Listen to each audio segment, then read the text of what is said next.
Sir आपको और आपके फार्म को देखकर लग रहा है कि ये गरीबों का काम नहीं है, ये अमीरों वाला काम है, क्या कहेंगे? है तो अमीरों वाला काम ही, क्योंकि माशाल्लाह एक एक बर्ड जो है वो बड़ा कीमती होता है और मालियत भी काफ़ी ज़्यादा होती है।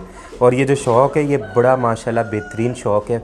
मैं तो कहता हूँ इसको अंडे से बच्चे से कहीं से भी आप स्टार्ट करें, पर ये करना चाहिए, इसमें बड़ी बरकत है। सर आपके कहने की मुराद ये है कि गरीब लोग ये वीडियो ना देखें? नहीं, बिल्कुल देखें। कोई गरीब अमीर नहीं होता, शौक़ होता है और इंसान अपने शौक़ से पहचाना जाता है। सर इतनी खूबसूरत कोठी, अंदर इतने वीवीआई किस्म के परिंदे, हाथ में दो मोबाइल पकड़े हैं, दो गनमैन रखे हैं, एक बड़ी सी गाड़ी खड़ी है। ये तो मुझे लग रहा है कि वाकई माड़े बंदे का ये काम नहीं है। तो आपने ये मतलब कहाँ सफ़र का आगाज़ किया था, यहाँ तक कितने अरसे में पहुँचे, क्या मतलब अपने बारे में थोड़ा सा तारुफ करवाइएगा। बेसिकली मुझे असील पालते कम से कम लगभग 15-16 साल हो गए। मैं छोटा सा था, मेरे वालिद साहब के पास सिंधी नस्ल के असील थे और वो ज़रा लॉन्ग हाइटेड होते हैं। मैंने काफ़ी अरसा उनके साथ शौक़ किया, पर जब मैं शामुओं में इन्वॉल्व हुआ तो ये काफ़ी कॉस्टली होते हैं। इसको मैंने अपना बिज़नेस इसलिए बनाया है क्योंकि ये काफ़ी, आपको पता है, मौसम की तब्दीली से अफेक्ट इनको पड़ता है, मर भी जाते हैं। तो जब मैंने इसको अपना बिज़नेस बनाया, अब ये है कि मैं इसको शौक़ को दिन ब दिन बेहतर भी करता जा रहा हूँ और कोई अगर अल्लाह ना करे कोई नुकसान होता है तो उसका इतना फ़ील नहीं होता मुझको। सर आपकी बेहतरी नज़र आ रही है माशाल्लाह, बड़ा ही काबिल दीद आपका ये फार्म है, आप भी बड़ी पुरकशिश शख्सियत हैं। गरीब बंदे के लिए बिजनेस प्लान क्या बनेगा, अमीर बंदे के लिए आपने कितने पैसों से आगाज़ किया था? आप तो माशाल्लाह पैसे वाली सामी हैं। देखिए, सबसे पहले तो मैंने ना 3 बच्चे लिए थे। अच्छा। पाले बड़े किए माशाल्लाह, 3 के 3 अभी मेरे पास इस टाइम भी मौजूद है और वो ब्रीडर है मेरे माशाल्लाह। तो कहने का मकसद है, उसके बाद मैंने जो है ये बाइंग स्टार्ट की थी और दानिश से ही बाइंग की है शुरू से। अभी भी शिपमेंट में मेरा काफ़ी सामान बर्ड्स, जी फैंसी बर्ड्स वाले, ठीक। तो अ नेम ऑफ ट्रस्ट, कहने का मकसद है भाई आप बच्चे लेके भी स्टार्ट कर सकते हैं। ये तो टाइम पीरियड की सारी गेम है, जिसका जितना माहाना खर्चा है वो उस हिसाब से अपने आप को देखे। अगर एक बंदे ने 2-4 लाख निकालने तो वो उस हिसाब से ब्रीडर ले ले, 2-4 ब्रीडर रख ले। अगर किसी बंदे ने मंथली 50,000 निकालने हैं, वो बच्चे ही ग्रो करके सेल करके दोबारा बच्चे परचेज़ करता जाए। तो ये काम ऐसा है, इसमें अल्लाह ताला ने बड़ी बरकत रखी है, सिर्फ नेक दिल से, नेक नीयत से आप अगर करें तो। सर और आपसे मुझे ये सीख मिली है, ये इनोवेशन मोटिवेशन मिली है कि चाहे आपके पास पैसे हों लेकिन काम का आगाज़ कम से ही करें। 3 चिक्स से किया, आज माशाल्लाह कितनी रौनक है माशाल्लाह। अभी तो बर्ड्स थोड़े कम हुए हैं क्योंकि इस शिपमेंट में काफ़ी मेरे बर्ड्स आ रहे हैं। मैं साथ के साथ अपने बर्ड्स चेंज भी करता रहता हूँ क्योंकि क्वालिटी पे मैं कॉम्प्रोमाइज़ नहीं करता। मुझे ये कि बेस्ट चीज़ यहाँ पे मेरे पास मौजूद हो इस फार्म पे, क्योंकि हम इस फार्म, ये ब्रीडिंग सेटअप है, हम विज़िट भी बड़ा कम कराते हैं यहाँ पे कि कोई डिज़ीज़, बीमारी, कोई बंदा ऐसी अपने साथ जो है इन्फेक्शन ना लिया है कि बर्ड्स उससे मुतासिर हो। ज़बरदस्त, यानी बायोसिक्योरिटी को पूरा टाइट किया हुआ है। बिल्कुल जी। चलें सर, बड़ा खूबसूरत फार्म है आपका, इसकी कंस्ट्रक्शन, इसका एरिया, रकबा, कॉस्ट थोड़ा सा बताइएगा इसके भाई। ये पूरा 1 कनाल है, फेसिंग 40 कनाल के पार्क है। वो 40 कनाल का जो पार्क है वो टोटल मैं ही यूटिलाइज़ करता हूँ। तो क्योंकि यहाँ पे भी कंस्ट्रक्शन कम है, 1 कनाल एरिया है जिसमें कवर्ड एरिया 1380 स्क्वायर फुट है। ये जो हॉल है ये 800 स्क्वायर फुट का है, 20 बाय 40 का है। इसके अलावा किचन है, कमरा है, वॉशरूम वगैरह, ये मैंने जस्ट अपने शौक के लिए रखा हुआ है। एक छोटी सी हैचरी मैं देख रहा हूँ उस कमरे में, जी, छोटा सा कमरा एक वो है। सर बाहर रोड पे ना पार्क में आपके बर्ड्स की लाइनें लगी हुई हैं, वो क्या सीन है उसका? मतलब भाई वो मैंने वहाँ पे पिंजरे रखे हुए हैं धूप के हिसाब किताब से, छाँव के हिसाब किताब से।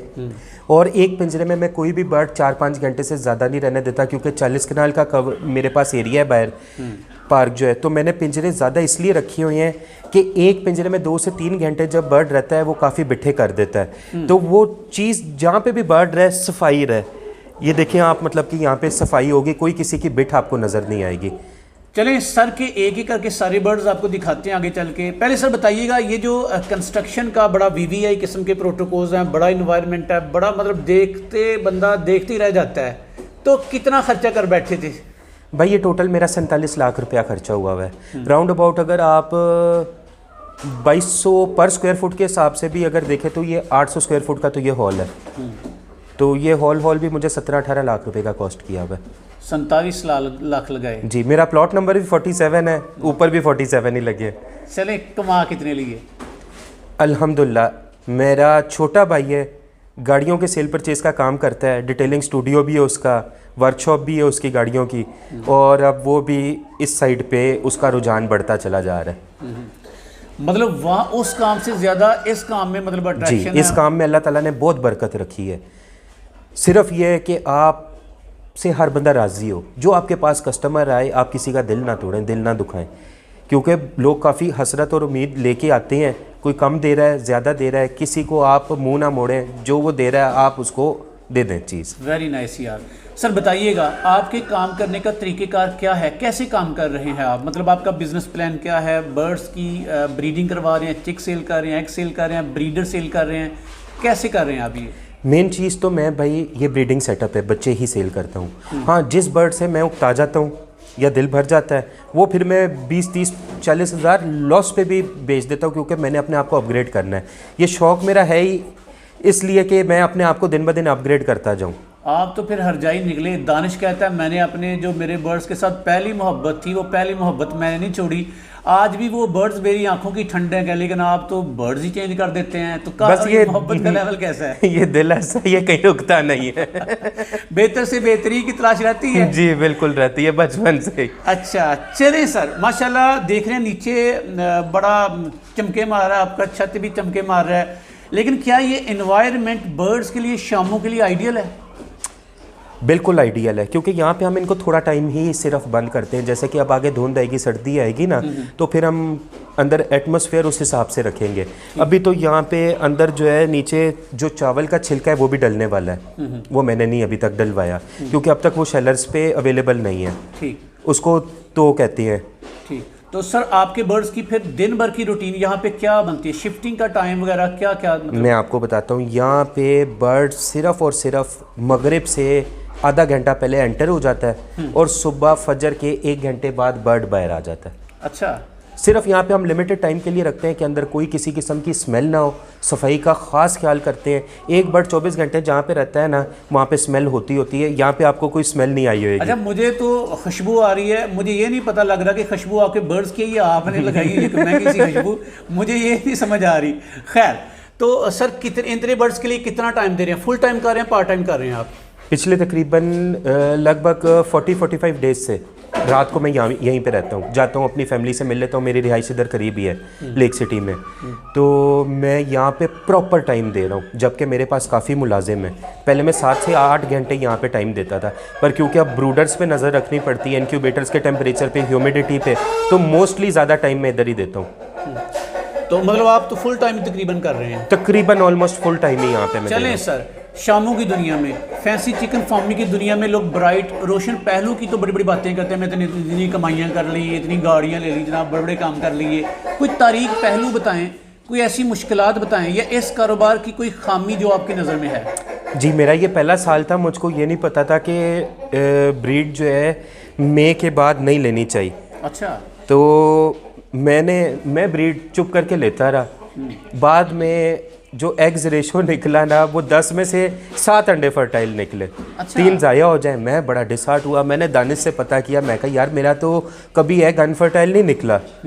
तो फिर मैंने ब्रीड रोक दी थी। वो 3-4 महीने फिर मुझे ज़रा जेब से सिस्टम चलाना पड़ा था, नहीं तो ये माशाल्लाह अब इस साल मुझे पता है पहले से कि मैंने 4 माह का अपने पास पहले ही सिस्टम रखना है कि 4 माह मैंने ब्रीड नहीं लेनी। और उस 3 मंथ की जो आपने लर्निंग की वो सारी ज़िंदगी आपको बिल्कुल कामयाब करवाएगी। बिल्कुल। सर आपकी गुफ्तगू से ये बात यहाँ हो रही है कि चंद मंथ खतरनाक हैं पोल्ट्री के लिए। कौन कौन से मंथ खतरनाक हैं और क्यों खतरनाक हैं? देखिए, लू वाले मौसम में ना आपको ब्रीड लेनी ही नहीं चाहिए।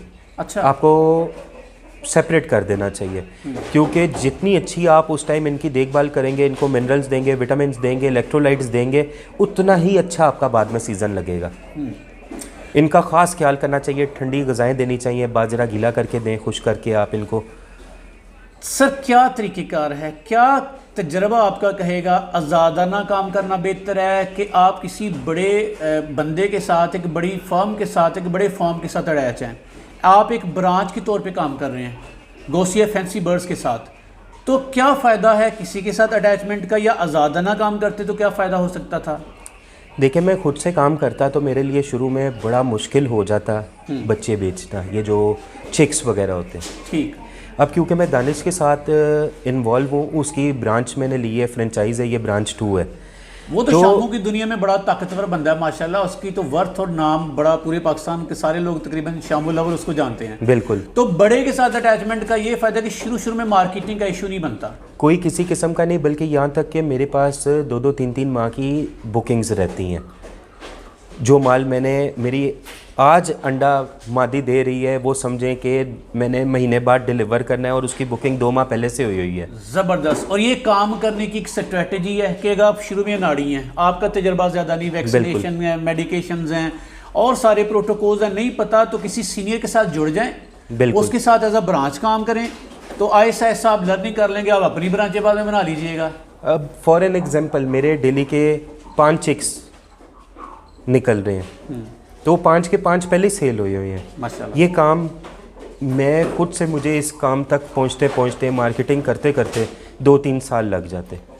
जो ट्रेंड चल रहा होता है और जो ट्रेंड सेटर होता है या ट्रेंड मेकर होता है, हमेशा आपको उसके साथ मिल के काम करना चाहिए, ना कि आप अपना खुद से 1.5 ईंट की मस्जिद बना लें।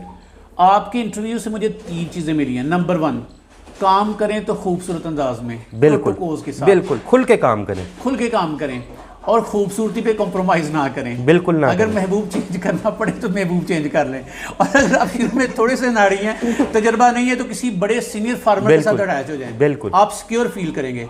सर आपके पास बड़ी खूबसूरती है, बड़े ज़बरदस्त बर्ड्स हैं, हमें 1 बाय 1 करके अपने सारे बर्ड्स दिखाइएगा। इंशाल्लाह मैं दिखाता हूँ।